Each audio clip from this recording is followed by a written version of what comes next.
Good evening everyone. Welcome back to my reasoning class. Today we'll be solving some problems on arithmetical reasoning. I hope you are enjoying my videos. If you do so, please don't forget to like, comment, share and subscribe to my channel. Your encouragement means a lot. So let's start. In a class, there are 18 boys who are over 160 centimeter tall. If these constitute 3/4 of the boys and total number of boys is 2/3 of the total number of students in the class, what is the number of girls in the class? Go through it properly, pause the video, you can solve it, then I'll explain.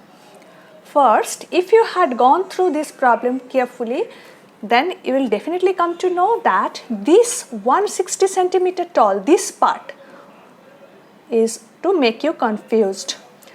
Nothing to do with this information. This information is only to make students confused. Okay, in a class there are 18 boys. These constitute 3/4 of the boys.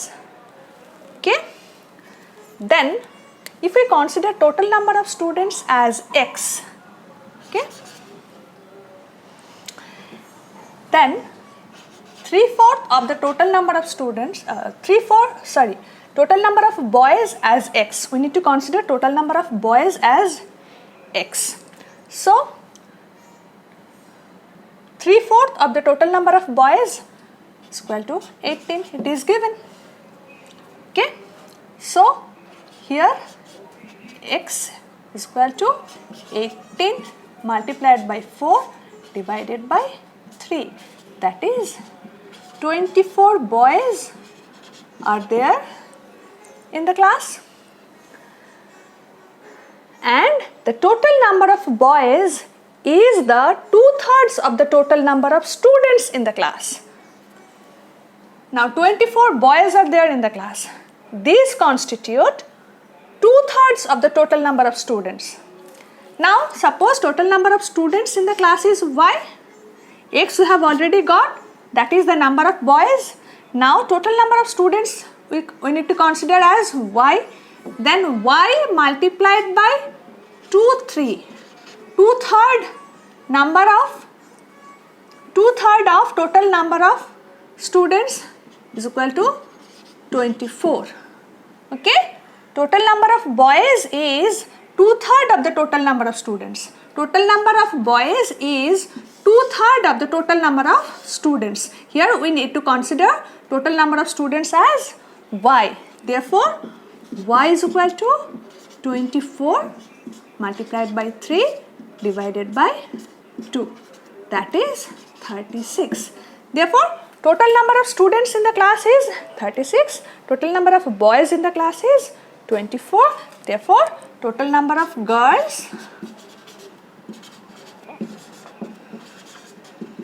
in the class is 36 minus 24, that is 12.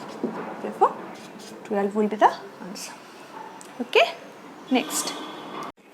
An enterprising businessman earns an income of ₹1 on the first day of his business. On every subsequent day, he earns an income which is just double of that made on the previous day. On the 10th day of his business, his income is, now first day his income is 1. Second day his income is 1 into 2, double of the first day's income. Third day his income is 1 into 2 into 2, right? Double of this income, double of second day's income. Fourth day his income is 1 into 2 into 2, that is third day's income multiplied by 2. So if we can write it like this: 1 multiplied by 2 to the power 1. Here 1 multiplied by 2 to the power 2. Here 1 multiplied by 2 to the power 3. That is, second day means 2 to the power 1.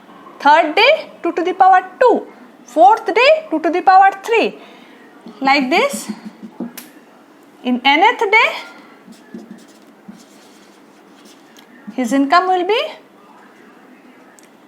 1 multiplied by 2 to the power n minus 1. Okay. So, on 10th day, his income will be 1 multiplied by 2 to the power 10 minus 1. That is 2 to the power 9. So, here 2 to the power 9 will be the answer. Okay. Next. Third one, the easiest one. A student got twice as many sums wrong as he got right. If he attempted 48 sums in all, how many did he solve correctly? So, you can try to solve it, then I'll explain. Okay. Twice as many sums wrong as he got right. Then suppose he got x sums right. Therefore, he got 2x sums wrong. Okay. So, x plus 2x. He attempted only 48 sums. So, x plus 2x is equal to 48. Therefore, 3x is equal to 48. Therefore, x is equal to 16. What we considered x as the number of sums he got correct. Therefore, how many did he solve correctly? That is, x is equal to 16. So, here 16 will be the answer. Okay. Fourth one, the most interesting one. In a family, the father took 1/4 of the cake and he had 3 times as much as the other members had. The total number of family member is. Okay. You can try it out. Then I'll explain. Suppose this is the cake. The father took 1/4 of the cake. One person had taken this much. Okay. And he had 3 times as much as the other members. That means other members of the family had taken, we need to divide it in 3 parts. Right? Other members, each member had taken, that means this one part. Right? Each members had taken this one part, as the father had taken 3 times as much as the other members. That means the father had taken this quantity, that which is 3 times of this part. So, other members had taken, each one had taken only this quantity. So, here in this part, 3 persons had taken this part also. We need to divide it in these 3 segments. This part has also been taken by 3 members. This part also 3 members. So, how many members? 3 plus 3 plus 3 plus 1. That is 10 number of family members are there. 10 will be the answer. Okay. So, that's all for today. Stay tuned. I'll come with some new videos. Till then, bye-bye.